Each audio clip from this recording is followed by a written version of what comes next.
Thank you, Madam Chair and Ranking Member Graves, for letting me introduce President of the National Utility Contractors Association and one of my constituents, Mr. Lyle Schellenberg. Mr. Schellenberg is recently elected 43rd President of the National Utility Contractors Association, which represents the interests of contractors engaged in the construction of utility lines, excavation, site work, and trenchless technology. It's also the oldest and largest trade association working solely for the utility construction industry. He's also president of Armadillo Underground, as we know, which is based in Salem, Oregon. Armadillo Underground is a small family-owned business he founded in 1972. His hair is a lot lighter than mine. I can see that. He aged more gracefully. Offers a wide variety of services, but specializes in trenchless technology. He is well known in my state as a leader in the utility contractor area. Was appointed in 2001 by Governor John Kitzhaber as the contracting delegate to the Board of Directors for the Oregon Utility Notification Center. His commitment to educating and promoting the benefits of trenchless technology on a national level won him the prestigious National Utility Contractors Association Ditch Digger of the Year Award for his contributions to the industry on the national level. Lyle lives in Salem with his wife Linda and 2 children, John and Angela. I really look forward to his testimony and thank him for making the long trek from the West Coast. I yield back. Thank you, Congressman Schrader. I appreciate it. Madam Chair, Ranking Member Graves, and honorable members of the committee, we have 15 employees in Armadillo. We're down because of the economy, but we work on sewer, water, and other infrastructure projects throughout the state. And I appreciate the opportunity to participate in this hearing on behalf of the National Utility Contractors Association.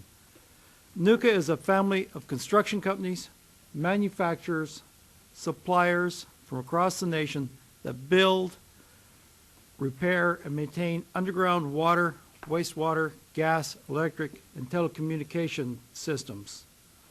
NUCA opposes the Clean Water Restoration Act as currently written. Our fundamental concern is the potential for increased permitting requirements for wet areas with little or no impact on the nation's waters, higher compliance costs, and in all likelihood, significant increases in litigation. At the same time, desperately needed water and wastewater infrastructure projects could be delayed, even if they have no link to rivers, streams, or other navigable water bodies. Under current law, if a potential job site is considered a wetland under federal jurisdiction, the contractor must obtain not only the federal wetlands permit known as the Section 404 permit, but also protection in the form of contract clauses and insurance against any potential environmental problems. For example, we have a project in Oregon dealing with a road extension for the Port of Portland. The permit application was submitted well in advance of the project, but by the time it works its way through the bureaucracy and is finally approved, we anticipate it will be too late for the construction season to actually begin the work in this area. Therefore, the work will be postponed till next year. And that's typical of some of the delays that are caused by the existing rules. And it's no secret in the Northwest, it has its share of wet weather. In fact, it's notoriously wet. Think of the ramifications of new and time-consuming permit requirements on culverts, ditches, and other areas that might have standing water. And we're not talking about the low areas of the project.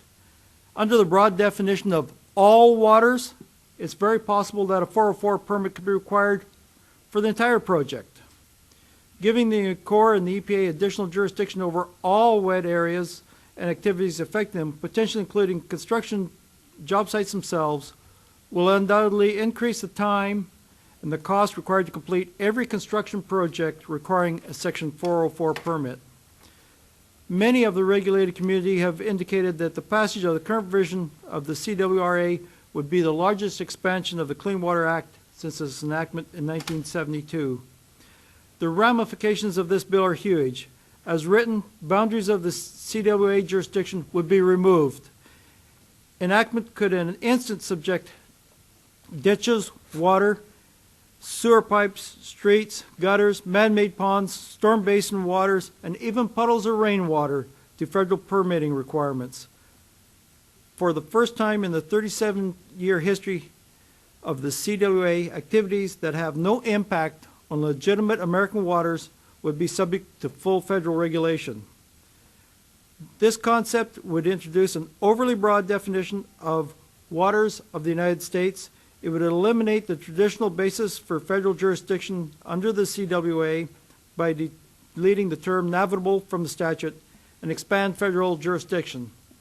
In the end, the only winners will be the countless attorneys who will question the interpretation of the law through endless litigation, as all stakeholders would make their case in court. A do-no-harm approach to water regulation would be sound public policy. Our industry has demonstrated track record of creating jobs, increasing national output, and generating significant economic activity. Recognizing the potential for recovery in the underground environmental infrastructure industry, Congress should be looking at expanded market opportunities, not opportunities to stifle them. Any public works contractor will tell you that the current process in obtaining a federal Section 404 permit is no cakewalk. At the very least, the legislation will require considerable increases in resources needed to comply with the federal permitting process just to keep up with the increase in demand. Guidance is needed as to what areas and activities are covered, but the legislation as written seems only to complicate the issue. I thank you for the opportunity to appear before the committee today, and I look forward to answering any questions that you may have.